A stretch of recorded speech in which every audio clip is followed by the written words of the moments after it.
বন্ধুরা দেখো আজকে কীরকমই পনিয়ারম বানানো হয় সেটা তোমাদের দেখাবো।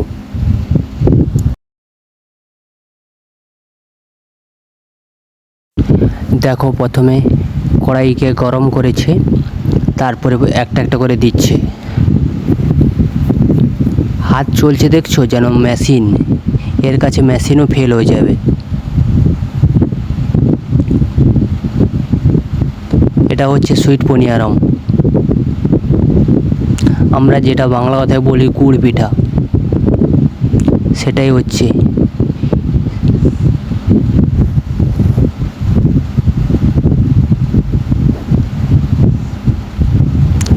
এবার উল্টানো শুরু করে দিয়েছে। এটা একটা একটা করে উল্টাচ্ছে। এটা বেশি তাপ মানে বেশিক্ষণ রাখা যায় না, তার জন্য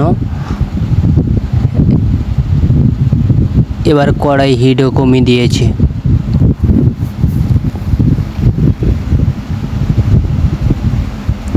ওই সাইডে আপম তৈরি হচ্ছে। কিছুক্ষণ থাকার পরে ওটাকে আবার পিছন দিক থেকে উল্টাচ্ছে।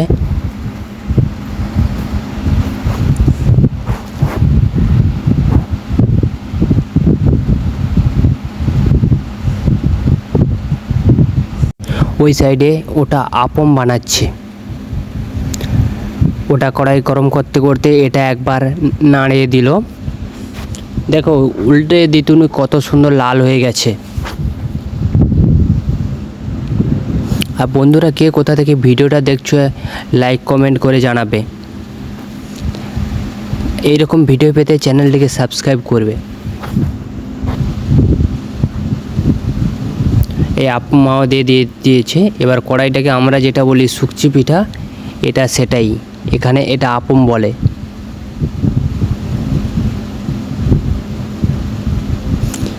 এটা মাওটা কড়াই ঘুরিয়ে তারপরে চাপা লাগিয়ে দিয়েছে।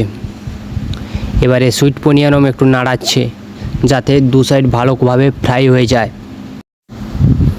দেখো বন্ধুরা কে কোথা থেকে দেখছো সেটা কমেন্টে জানাবে।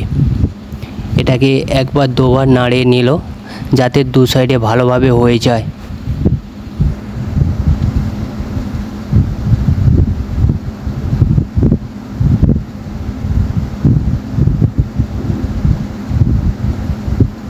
নাড়িয়ে নেবার পর কত সুন্দর লাল হয়ে গেছে দেখো।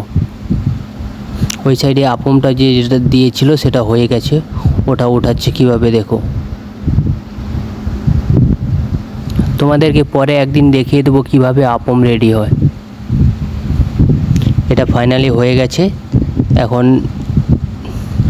একটা জায়গায় রাখতেছি।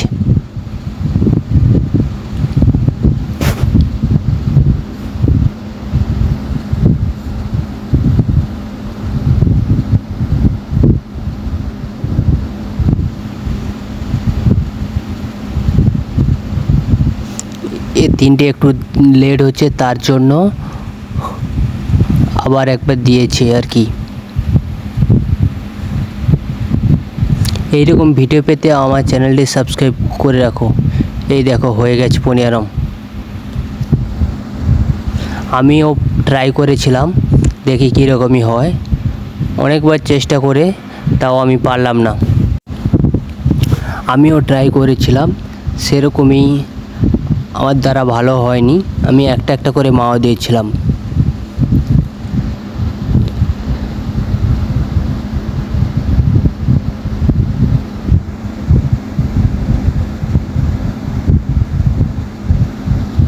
দেখো সেগুলো সেরকমই ভালো হয়নি। আমি একবার দুবার নাড়িয়ে চাড়িয়ে দেখলাম সেরকম ততটা ভালো হয়নি, তার জন্য আমি ওগুলোকে কুপাতে ফেলে দিয়েছি। কারণ আমরা কাস্টমারকে এরকমই সাপ্লাই করি না।